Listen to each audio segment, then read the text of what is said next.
ETF index mutual funds నేర్చుకుని stock మార్కెట్లో రాణించాలనుకుంటున్నారా? వెంటనే ఈ నెంబర్కి కాల్ చేయండి.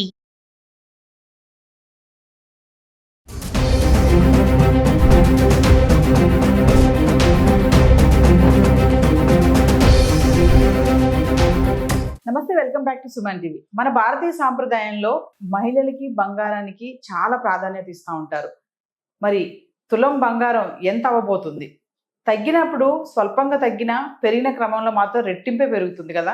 మరి తులం బంగారం 2 లక్షల వరకు కూడా వెళ్ళొచ్చు అని చెప్పేసి నిపుణులు చెప్పడం అయితే జరుగుతుంది. మరి దీనిపై మంచి సమాచారం అందించడానికి మనతో పాటు ఉన్నారు అనలిస్ట్ మందరి కృష్ణారెడ్డి. బంగారం ధరలు కొంచెం పెరగడం, కొంచెం తగ్గడం ప్రతిరోజు మనం గమనిస్తున్నాం. ఈ వారం రోజుల లోపల ఒక 100 నుంచి 250 రూపాయలు, 300 రూపాయల దాకా పెరగడం, ఒక 1000 నుంచి 1500 రూపాయల దాకా పెరుగు తగ్గడం కూడా కనబడుతున్నాయి మనకు. ఇది ఎటు వెళ్తుంది అనేది ఒకసారి మనం ఆలోచిస్తే, గత 5 సంవత్సరాల్లో మనం యావరేజ్గా తీసుకుంటే సుమారు 18% నుంచి 20% దాకా పెరుగుదల కనబడింది.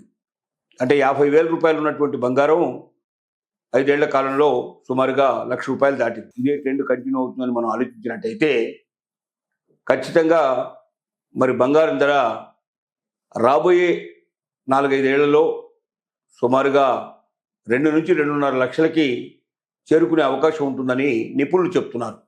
అంటే గత 5 ఏళ్లని ప్రాతిపదికగా తీసుకున్నట్టయితే, కానీ ఖచ్చితంగా గత 5 ఏళ్లని ప్రాతిపదిక తీసుకోవాలనే కండిషన్ మనం చెప్పలేం.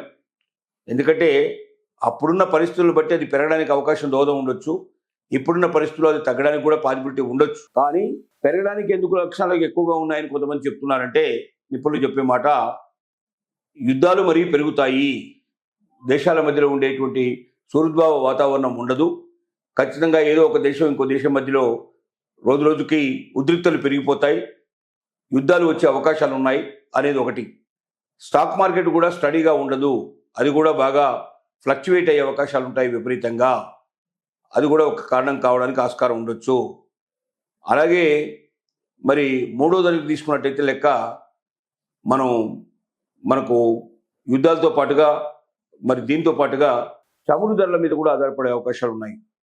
చమురు ధర కూడా పెరుగుతుందేమో అనే ఒక భయాలు కొన్ని దేశాలకు సంబంధించినటువంటి ఉద్రిక్తల విషయంలో మనకు అనుమానాలు పొడసూపుతున్నాయి. నాలుగోది ఏమిటంటే, మనకు ముఖ్యంగా డాలర్ విలువ తగ్గినట్టయితే బంగారం ధర పెరిగే అవకాశాలు ఉంటాయి. డాలర్ ధర తగ్గడానికి రకరకాల ఎత్తుగడలు జరుగుతున్నాయి. ఒకటి, బ్రిక్స్ దేశాలన్నీ కూడా కలిపి వాళ్ళు ప్రత్యేకమైన కరెన్సీ తీసుకొచ్చే ప్రయత్నం ఒకటి జరుగుతోంది. ఇది కాకుండా రష్యా, భారతదేశం, అలాగే చైనా, ఈ 3 దేశాలు కలిపి అమెరికా పెత్తందారీతనాన్ని తగ్గించడానికి ఒక ప్రత్యేకమైన కరెన్సీని రూపొందించి మార్కెట్లోకి తీసుకురావడానికి ప్రయత్నం చేస్తున్నాయి. ఈ 3 దేశాలు కలవడం అంటే ప్రపంచంలో సుమారుగా 50% దాదాపుగా కలిసినట్టే లెక్క. అంటే అంత ఎక్కువ శక్తి సామర్థ్యమైన దేశాలు ఈ 3 దేశాలు. దీంట్లో ఉండేటువంటి జనాభా ఎక్కువ. మొత్తం 3 దేశాల జనాభా కలిపినట్టయితే ప్రపంచ జనాభాలో మరి సగం జనాభాకు సుమారుగా వచ్చే అవకాశాలు ఉంటాయి. కాబట్టి ఇవన్నిటి దృష్టిలో పెట్టుకొని మరి ఒక రకంగా ఈ 3 దేశాలు కలిసి కరెన్సీని, ఒకవేళ కొత్త కరెన్సీని రూపొందించినట్టయితే ఖచ్చితంగా డాలర్ రేటు పడిపోయే అవకాశాలు ఉన్నాయి.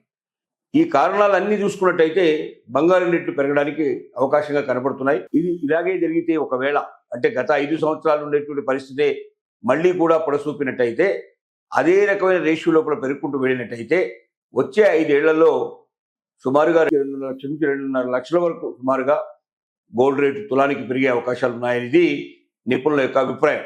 కానీ ఇవన్నీ ఇలాగే జరుగుతాయా అనుకున్నట్టుగా, వీటిలో ఏమైనా మార్పులు చేర్పులు వస్తాయనేది కాలం చెప్పాల్సిన విషయం. ఒకవేళ యుద్ధాలు అనుకున్న ప్రకారంగా ప్రపంచ యుద్ధాలు రాకపోయినట్టయితే, అంటే దేశాల మధ్యలో యుద్ధాలు జరగకపోయినట్టయితే, లేక చమురు ధరలు తగ్గినట్టయితే, అలాగే మనకు మరి డాలర్ రేటు పెరిగే పరిస్థితి ఏర్పడితే, అలాగే మనం అనుకున్నటువంటి కారణాలని ఒక్కొక్కటికి వాటికి వ్యతిరేకంగా జరిగినట్టయితే ఆటోమేటిక్గా గోల్డ్ రేటు పడడానికి అవకాశాలు ఉంటాయి. కాబట్టి పడిపోతుందా పెరుగుతుందా అనేది ఏ ఒక్క కారణం మీద మనం చెప్పాల్సిన అవకాశం లేదు. మొత్తం అన్ని అనుకూల పరిస్థితులు ఏర్పడితే మాత్రం అవి గత 5 సంవత్సరాలని మనం మరొకసారి మననం చేసుకుంటే, అదే విధానంతో ఒకవేళ గోల్డ్ రేటు పెరిగినట్టయితే వచ్చే 5 ఏళ్లలో 2.5 లక్షలు ఒక తులం రేటు పెరిగినా ఆశ్చర్యపడాల్సిన అవసరం లేదని నిపుణులు వ్యక్తం చేస్తున్న అభిప్రాయం.